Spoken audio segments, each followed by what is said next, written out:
and welcome to HRBC show called Let's Talk. So today we have the Honorable Don Carey, and he is currently a councilman, but he is running to be the mayor of Chesapeake.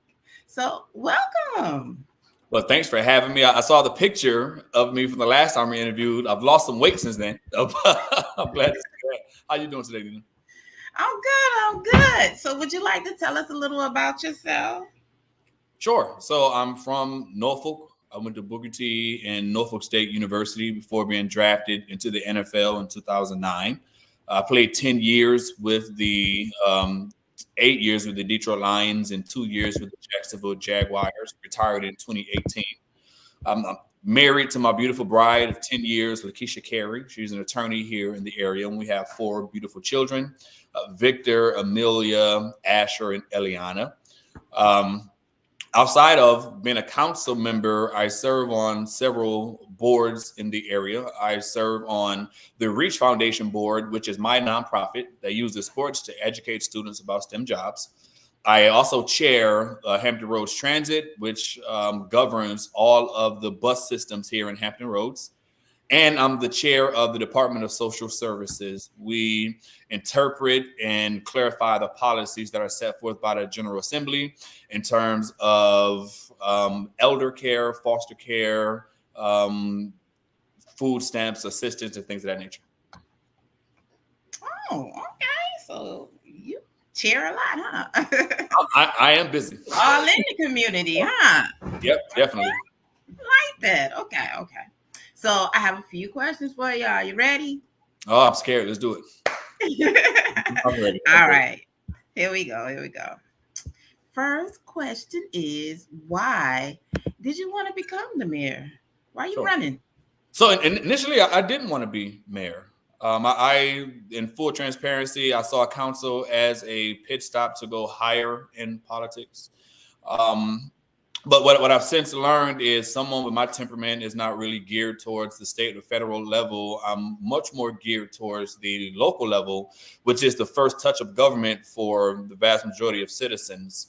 And the same thing that made me change my mind and run for mayor is the same thing that made me want to run for council. I was tired of complaining. When I ran for council, I was tired of complaining about the crime. I was tired of complaining about the lack of opportunity in northern parts of our city. So I ran back in 2020 and was the highest vote getter in the history of the city.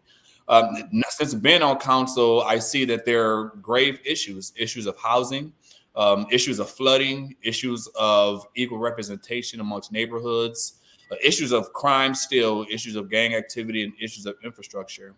And I'm not seeing the current leadership paying attention to these issues. And I think the job demands more than what our current mayor has given us. And instead of complaining about what's not being done, again, I put my hat in the ring and I'm running for mayor to solve those issues. Okay. All right. Next question. Are you considered a Democrat now? And if so, what attracted you to becoming one? So, yeah, thank you for asking this question. So a little background, I began my political career in the Republican Party. And as such, I thought I'll be able to move up. But with my stance on abortion and life, I thought I couldn't do that in the Democratic Party on the higher levels. But what influenced me to join the party on the local level is we agree on so much locally. The Democratic Party has been fighting for a very long time to bring affordable housing to the city of Chesapeake. They've been fighting for equal representation. They've been fighting to bring answers to some of the crime that we're experiencing, flooding we're experiencing. So if I'm going to be on the local level, it's best to align with the people who align with the things that matter to me. And the Republican Party on the local level has not really paid attention to those things, as evidenced by 7 years of the current mayor with no attention whatsoever being brought to the issues that I'm raising. So I joined the Democratic Party because we align on the kitchen table issues that our citizens are dealing with. And together we'll bring solutions to those issues. Okay. All right. So space in Chesapeake for low-income families, like we were saying, is very limited. What are your ideas to assist low-income families? Well, this is a great question. The city of Chesapeake is slated to grow by 50,000 people by 2045. I mean, every economist that we've brought in, every study we've looked at is showing that our city is going to grow because our land is higher, is less flooding than other areas, though we still deal with flooding. Our education system is really good, and overall, public safety is pretty good as well. But we haven't paid attention to where are we going to house these people? How are we going to be able to have the type of variety of housing for people to live? I've been focused on finding the locations in the city where we can redirect development away from the southern part of Chesapeake, which is our rural area for those who may not know, so we can protect our legacy of farming in the southern portion, but also redevelop the much needed areas in the city that are along existing transit lines so citizens can have affordable housing and then the ability to move around our city to go back and forth to work or school or entertainment and not be stuck in their community. Okay. All right. So today's youth seem to have a desire to work, yet they don't have that many opportunities available. Yeah. What are your thoughts about that? So I'll tell you a story. When I was running for council in 2020, I was having a breakfast with a friend of mine. He was a former chief of police. I'm not chief of police, but fire chief, Steve Betts. And he sat on council with me. We're having breakfast and we see this young man. He has a Grassfield hat on. He just graduated. And Steve, being Steve, goes up to the young man and says, "Hey, you know, when you get back from college, are you going to stay here?" And the young man tells him, "No, y'all have no jobs up here in Chesapeake." And I really took that to heart. So what I decided to do was bring together public and private partnerships to establish the largest workforce development program in the history of Chesapeake. We call it Chesapeake World of Works, or Chesapeake WOW for short, in which every 8th grader in the city of Chesapeake now learns about the viable jobs that exist here in Chesapeake and Hampton Roads. Not only do they learn about these jobs, but we set pathways for them to get to those jobs. So there's dual enrollment through TCC that we provide. There's internship opportunities through the Hampton Roads Workforce Council that we provide. And we do this for 8th graders. And just so you know how many 8th graders are in the city of Chesapeake, we have about 3,800 8th graders here, and every last one of them go through this program. But we do this in 8th grade because, as you know, Nina, when they get to high school, that they now have to apply to different magnet schools. Whether you want to go to a STEM school or an art school, you apply for those things now in 8th grade. And when we were coming up, you can kind of wait until you got to college to decide what you want to do. You may take a year in interdisciplinary studies or something before you decide. But kids nowadays have to make these crucial decisions in 8th grade because 9th grade sets the track. So we work with them at a younger age to expose them to the jobs. We then help connect them to those jobs. So when a high school student graduates, they could have their diploma in whatever area, whether it's STEM or arts. They can have 2 years of work experience, and they can have an associate's degree from TCC. And we think that sets them up very nicely to be competitive in the marketplace, whether it's the collegiate route, whether it's the military, or whether it's going into the trades. Okay. All right. Now here's a big one. You ready? I am. Recycling seems to be a huge issue in Chesapeake. How do you feel about it? So recycling is a huge issue in Hampton Roads. It just so happened that Chesapeake is on the front lines of trying to bring a viable solution for all the cities, not just ourselves. I am a huge supporter of recycling. I think preserving our earth is the greatest common good that we all have. I mean, the old saying, God ain't making no more dirt. So we got to protect the one that we have. So I completely support recycling, but our recycling program had some issues. The state mandates that we recycle 25% of total waste. Our recycling program in its best year was recycling about 9%. So we're far short from what the state was mandating. Furthermore, our landfill, where all of us bring our collective trash in Hampton Roads, is beginning to fill, and it's set to be full by 2037. And that's right around the corner if we're talking from municipal governance and planning for the future. But in order to prevent that from being full, we have to recycle or repurpose 60% of total waste. Again, 9% versus 25 or versus 60% is a big gap. So I and others on council thought we need to find more viable options to recycle and preserve our landfill and preserve the world that we want to leave to the next generation. So I'm a huge supporter of recycling, whether it's going to be the single bin solution that we hope to get some data on soon, or the 2-bin solution, the blue and brown bins that our citizens are so used to seeing. Whichever is the best from those options, support. Okay. All right. So many of your citizens seem to have a problem with how fast the city is growing and are worried about the impact it will have on the school systems and the traffic on their roads. Yeah. How would you respond to their concerns? I think there are very legitimate concerns. If you look at the major road thoroughfares in the city of Chesapeake now, we have Battlefield, we have Greenbrier, we have Volvo, we have George Washington Highway. In any given point of time during the day, these are gridlock streets. You can't go anywhere. The capacity of these roads are not adequate to handle the load that is constantly on them. And this is where I think having a mayor who is forward thinking, who is driven by data, who has a vision for the future of the city matters, because we need to make sure we plan for the future of our city. The issue is not that we're growing. The issue is that we're growing in an uncontrolled way. Council has not set a vision for where we want the growth to be.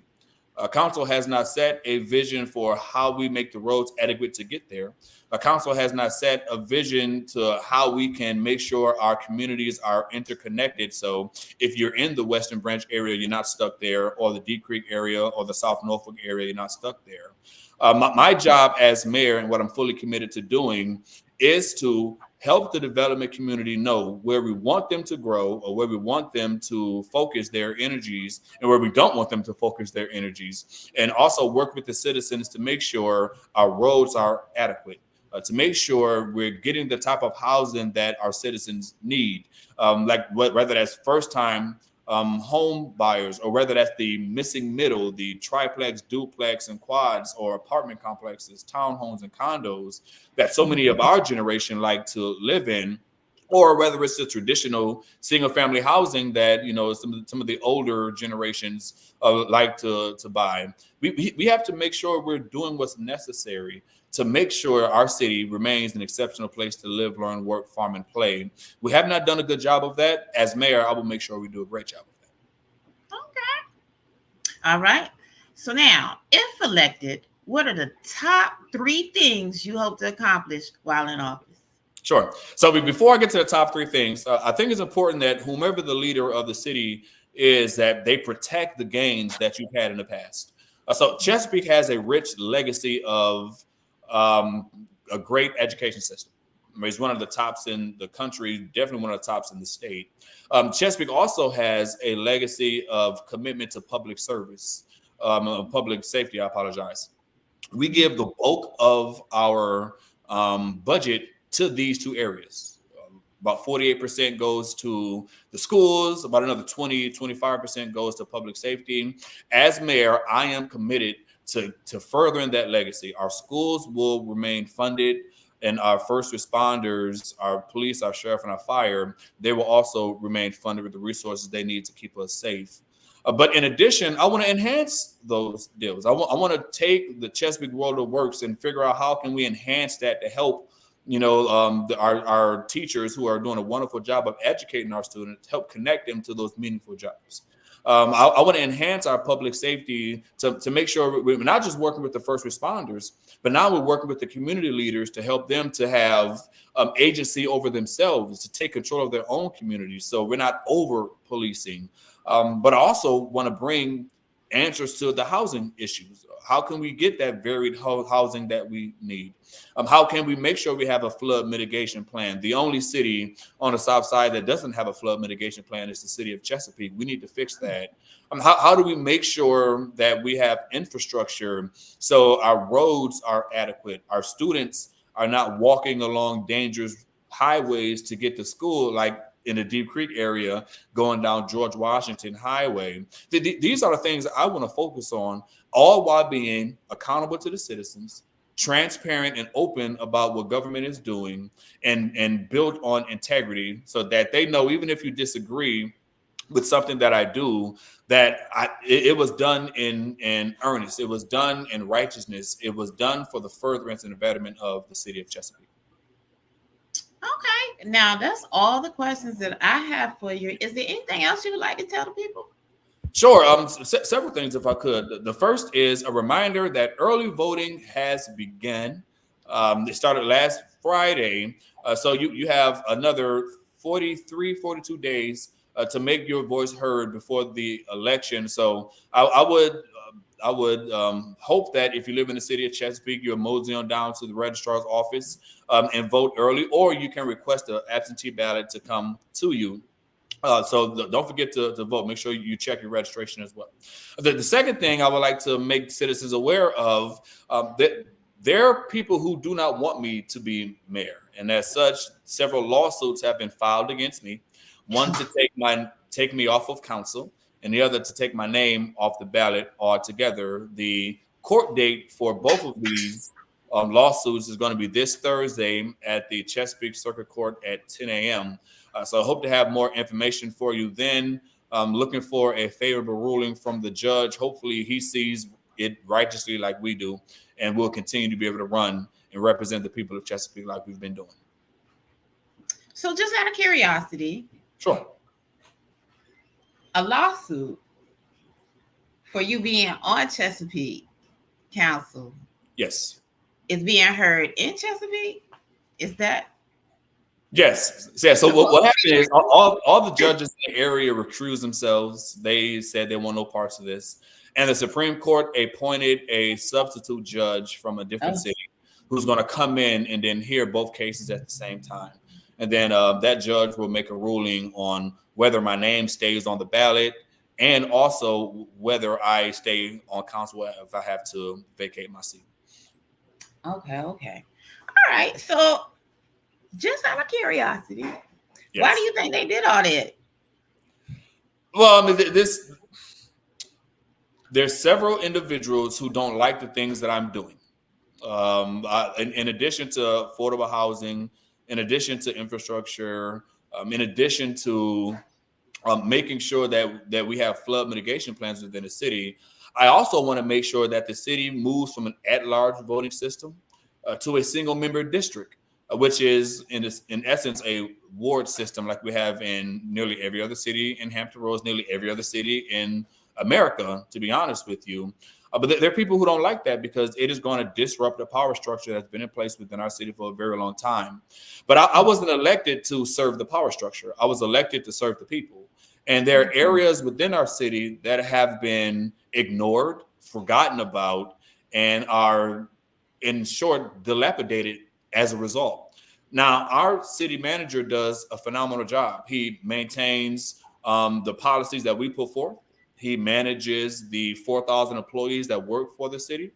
But our city is 353 square miles. We're 250,000 residents living here. The issues are too nuanced. The population is too big. The area that we represent is too sprawled for all of us to be at large. We need to make sure that we put a council member over a particular geographical area so that they can tend to the needs of that area. And it seems that some individuals will fight tooth and nail to prevent me from doing just that. But by God's grace and by you all support, we'll make sure that we'll have a government that's accountable to the people, not a particular party, that does what's right for the people, not what a particular party wants. We'll make sure that government is working, right? It should work for the people, not take from the people. And that's kind of what we've been doing here within the city of Chesapeake for too long. Okay, well, that that's kind of awesome. I've always kind of liked you as a politician simply because you're always out there and you first of all you answer the people when they when they try to talk to you. Not everybody does that. But second of all, you're always out there trying to do something for the city of Chesapeake. So I admire that and I appreciate that. Thank you very much. You know, I was raised right. My mama has a mean left hook, right? So she put some manners into me, and honestly, I was raised in a home where we didn't have a lot. I mean, I'm one of 7, but what we did have, we always gave back. I mean, and I believe that true success is not only defined by the number of milestones I achieve for myself, but also by the number of people I reach back and help along the way. That's why I do that. I do the work I do with my nonprofit. I do the work I do with my consultant firm, and I do the work that I do on city council, not for my benefit. I've been blessed that my wife and I, we can go sit on the beach for the rest of our lives if we want to.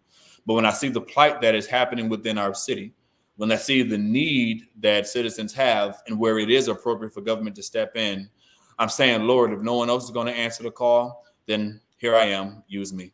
And if citizens want to learn more about our campaign, they can definitely go to our website, is votedoncarey.com, VOTEDONCAREY.com.